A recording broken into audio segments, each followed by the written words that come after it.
여러분 그동안 안녕하셨습니까? 뭐 여러분이 잘 아시는 바와 같이 나는 그 얘기를 하는 직업도 아니고 또 글을 쓰는 직업도 아니기 때문에 사실 이런 그 세미나 모임에 나가서 얘기를 한다는 것은 많은 그 어색하고 그 부자연스러운 게 많습니다. 그렇게 이해를 해주시고 제 얘기를 들어주셨으면 감사하겠습니다. 저는 이러한 세미나에 나가서 그 어떤 자기 그 견해라든가 또 그 주최 측이 요구하는 어떤 주제를 발표한 이런 경험은 처음입니다. 이것이 또 처음이자 마지막이 됐는지도 모르겠습니다. 그러나 제 자신은 이 동아일보에 대해서 제가 살아오는 현재까지 많은 그 매력을 느끼고 있고 또 많은 그 감화를 받아 있기 때문에 오래전에 그런 요청이 있었다 그래서 무조건 하고 아주 큰 흥미를 느끼고 제가 얘기는 할 줄은 모르고 얘기를 한번 해보겠다 이렇게 했습니다. 그러나 그 시간에 여행 중이기 때문에 뭐 이렇다 하게 원고를 하나도 준비를 못해서 그저 느끼는 대로 몇 마디 얘기를 하려고 생각합니다. 이 동아일보 세미나에서 제게 이 흥미를 가진 주제는 한국 기업인으로 어떻게 해서 현재 이루었으며 또 현재 그 성장한 기업인으로 한국의 모든 각 산업과 관련을 맺고 있는 현대가 우리나라 산업을 어떻게 보고 있느냐 하는데 관심을 가지고 저를 얘기를 하라고 한 걸로 제가 느끼고 있습니다. 근데 제 자신을 소개를 하면은 물론 이렇게 이 사회에 떠도는 얘기로 또는 또 내 얘기를 저와 상의 없이 또 몇 사람들이 써서 그것을 책자화한 사람도 있습니다. 그러나 현재까지 사회에 나온 책자는 나와 만나서 의논해본 일이 하나도 없습니다. 사실 그분들이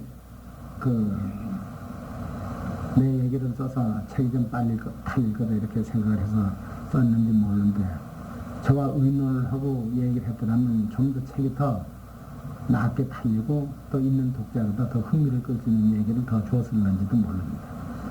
그러나 지금 현재 시중에 나와다니는 책은 나와 얘기를 했다거나 내가 창을 했다거나 그런 것과는 전혀 관련이 없는 책을 일부 과거에 언론계에 있던 사람 또는 다른 데서 글을 쓰던 사람들이 국민의 흥미를 끌어서 책이 좀 팔리게 해서 쓴 거 이런 종류의 책이 몇 권 돌아다니고 있다 이렇게 느끼고 있습니다.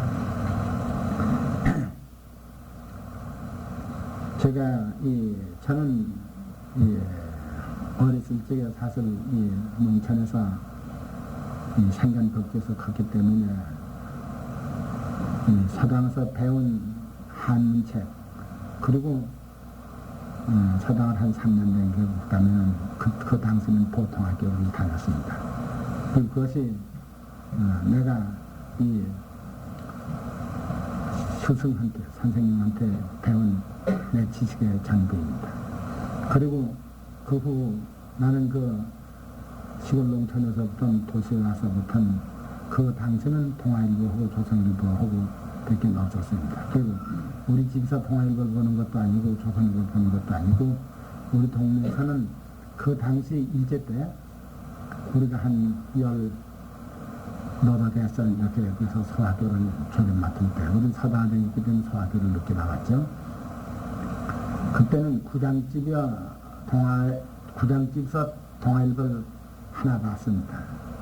때문에 이제 그 당시는 이제 구장집을 하나 봤기 때문에 구장집에서 이제 보고 그다음에 동네 어른들이 와서 구장집에 가서 그 신문 하나 보고 그렇게 우리는 한 이틀이나 3일 후쯤 아주 오래 기다려서 그걸 이제 의도보기 이렇게 되는 거죠.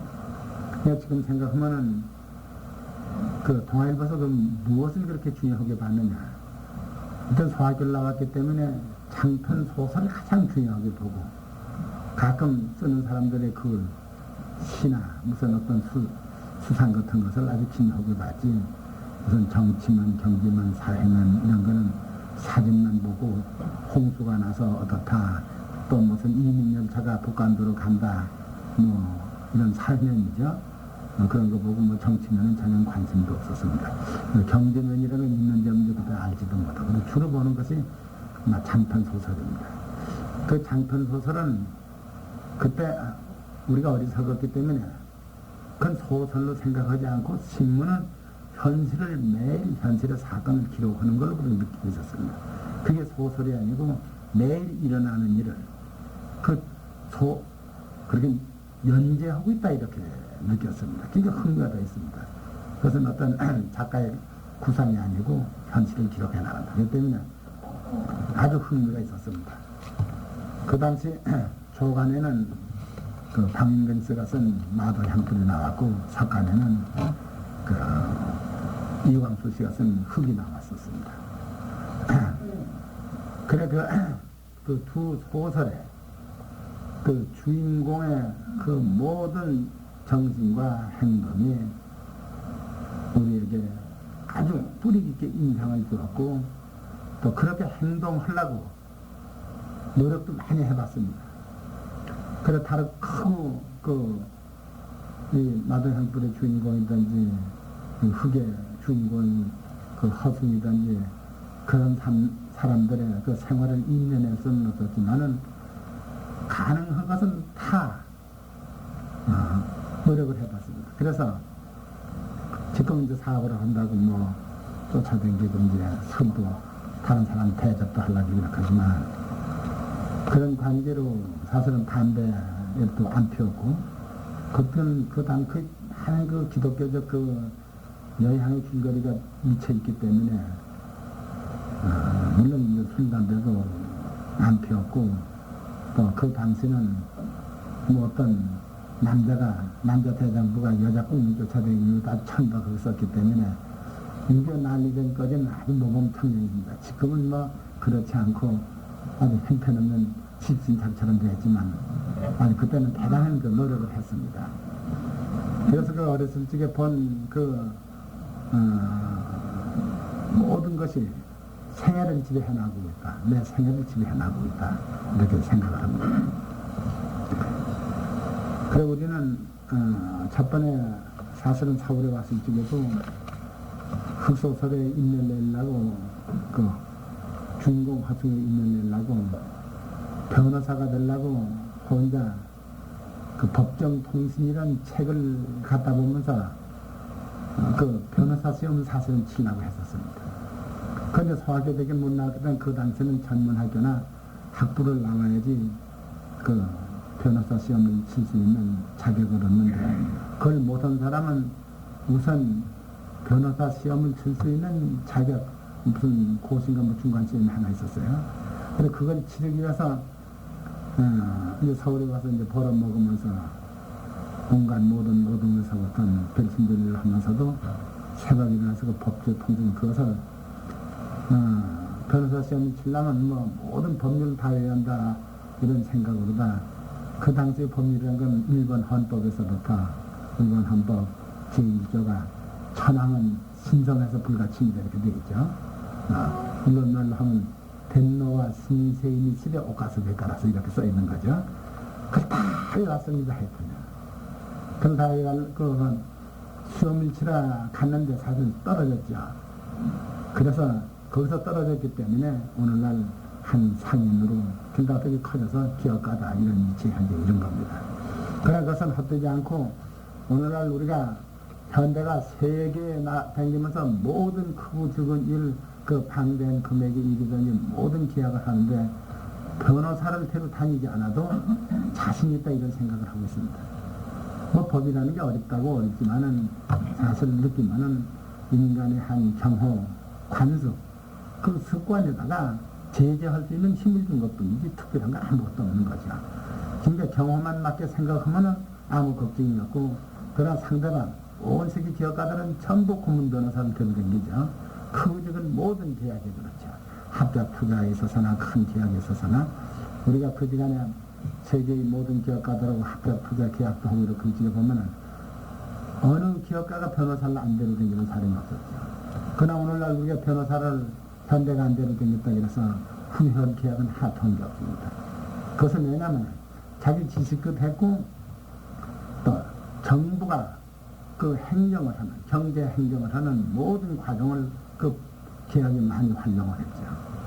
우리는 모든 계약에 서면서 마지막 줄에는 꼭 이 계약은 정부가 승인을 함으로써 효력을 발생한다는 조건을 꼭 묻습니다. 그리고 왜 우리가 합의해서는 그만이지 왜 정부가 승인의 효과를 주느냐. 모든 국제 간의 대거래에 있어서 돈과 관련되지 않는 것이었습니다. 그 때문에 우리는 한국은 이 후진국이고 차도 많기 때문에 통화 관리를 엄격히 하기 때문에 이 조항은 꼭 이어야 한다. 또 실제 또 그렇습니다. 정부의 승인을 안 맡으면은 일부라도 서로 거래 모든 이익의 분배든지 비용이든지 송금할 수가 없기 때문에 그것이 또 필요합니다. 때문에 끝에 그 조항만 하나이면은 계약이 잘못될 것 같으면 돌아와 봐가지고 도저히 계획이 우리가 불진하다. 우리 균협회에서 이익이 안 된다고 한 적에는 정부더러 이것은 우리가 조금 미비한 계약을 했기 때문에 승인을 이런 이유로 승인을 거절해달라고 하면은 정부는 자기 국민을 옹호하기 때문에 대부분 다 들어줍니다. 그러나 정부의 요청에서 계약을 그렇게 맺는 것은 운이 좋아 그러니 아직은 한 건도 없습니다. 그래서 저는 어렸을 적에 이 동아일보 두 필자의 장편 소설 그리고 여러 가지에서 많은 배운 걸 배웠고 지금은 동아일보뿐만 모든 신문은 생기는 대로 다 보는데 나처럼 신문을 장시간 보는 사람도 드물 겁니다.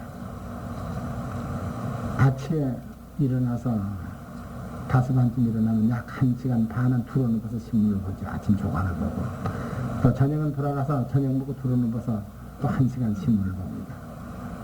근데 모든 신문에 첫째 신문을 볼 적에 먼저는 자기 기업과 관련되는 기사가 있나 없나 그거를 보는 거고 또 그 다음에는 정치, 경제 모든 분야가 거기야 정부가 생각하는 것은 어느 분야가 생각하는 것은 자기가 하자고 하는 일이 어떠한 정치적 영향으로 불이익을 가져는 점을 정부가 생각하고 있나 그런 걸 또 보는 거죠. 그렇게 보다 보니까 자기 이익을 위해서 많은 시간을 신문을 보고 있습니다. 지금은 연재 소설 하나도 안 봅니다. 옛날처럼 정말 우리는 이 시대 감각이 늦은 사람인지 세대가 틀려 그런지 옛날처럼 감각을 주는 소설을 연재한 것이 지금 몇 개나 있느냐 하는데 제 자신은 의문도 가지고 있고 첫째 시간도 없고 또 어떻게 보면은 과거보다 더 훌륭한 연재 소설이 있는데 우리가 다 나이 늦고 뇌가 무뎌가지고 좋은 감흥을 느끼지 못하는지도 모르죠. 그러니까 모두 이 기관이 다 헐어버려서. 그러나 어쨌든 우리는 과거도 그렇고 현재도 그렇고 신문은 우리 생활에서 아주 불가분하고 특히 나의 생활에서는 불가분하고 우리가 이행 중에도 전부 지시를 하는 거죠. 이번에도 구라파 구역도 이렇게 했지만은 전부 내가 구역도 갈 때는 그지간 나은 신문을 구역도로 막 보내고 또 발행 갈 때는 그지간 나은 신문을 보내고 또 회사에 들어오면 비행장을 제일 먼저 내한테 땡겨주는 것이 신문입니다. 그래서 이것은 나뿐만 아니라 우리나라 모든 국민에게 큰 영향을 주고 있다. 그래서 나는 많은 신문에서 영향을 받아오면서 또 이 사업을 해나가는데 많은 주의하는 것도 가장 주의할 때가 어디냐.